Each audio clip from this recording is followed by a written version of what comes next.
Hello, my name is Azarel Samamadin and I'm going to do the introduction about benefits and privileges. Benefits is a type of appreciation of financial rewards that are given by the employer to the employee. It's an act to appreciate the employee's hard work, and we can also say it as a reward that is given over their salaries and wages. For privileges is a special rights or advantages that are given to a person or a group, where we can also say privileges benefits the employee. As we know, public workers that works in the public sector aims to serve the people or the public and also the country, and it is rational to give them benefits and privileges so that they can be motivated to keep serving the public and also the country. The human resource management will use these benefits and privileges to attract and retain qualified employees. They will also use it to increase the maintaining the employees' motivation to work in the organization or the company. They also must comply with the legal requirement that has been stated by the organization, so that these benefits and privileges are given to the employees. In the general law itself also has been stated that public personnel or workers will have these benefits and privileges such as allowances, leaves, government houses and buildings, medical, determined working hours, and also overtime pay.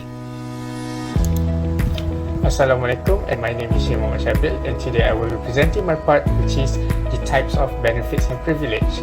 According to general order, there are several benefits and privileges that have been offered to public servants. The first one is allowances.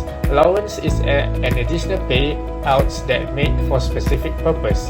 In general order, the specific purpose is allowances that given for duty, travel allowances, and for training. With these benefits and privileges offered to public servants, this will reduce their dependency on their own money and use their allowances that given by the employer. For example, we can take is travel allowances. This will be given to public servants that serve outside their country, their office and country. This includes accommodation for the public servant during his terms of doing his jobs. The second benefits are medical health.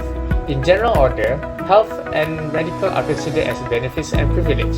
This is because to reduce the public servant on spending a higher budget or service from the private clinics and hospital. In general order, if the public servant or families are sick, they are advised to go receive their health care at the government hospital or clinics because it is free for public servants that works with the government. They do not have to pay a lot on health care. The third benefits are leaves. If you are a public servant working with the government, you have a leave that can be used anytime. For instance, emergency matters that involves family.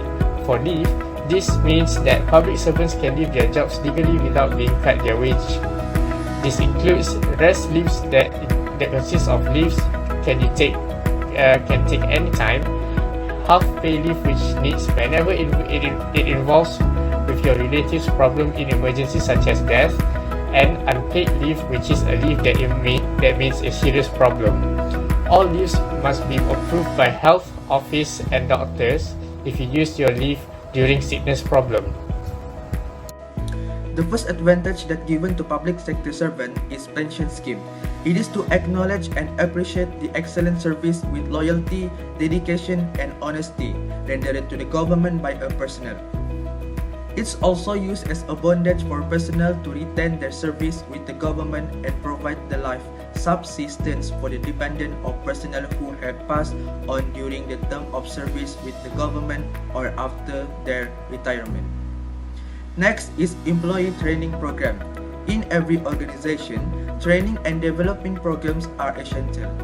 The programs assist employees perform better at work by updating their knowledge and improving their own talents, as well as avoiding managerial obsolescence.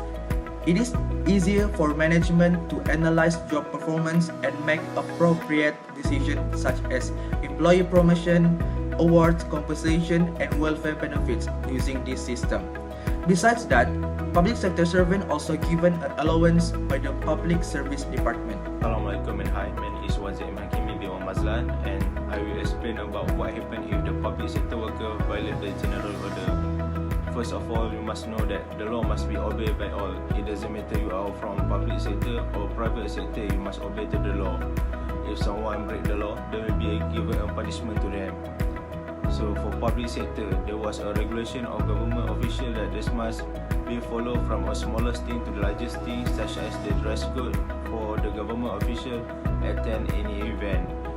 If they break the law, they will be given a warning to them.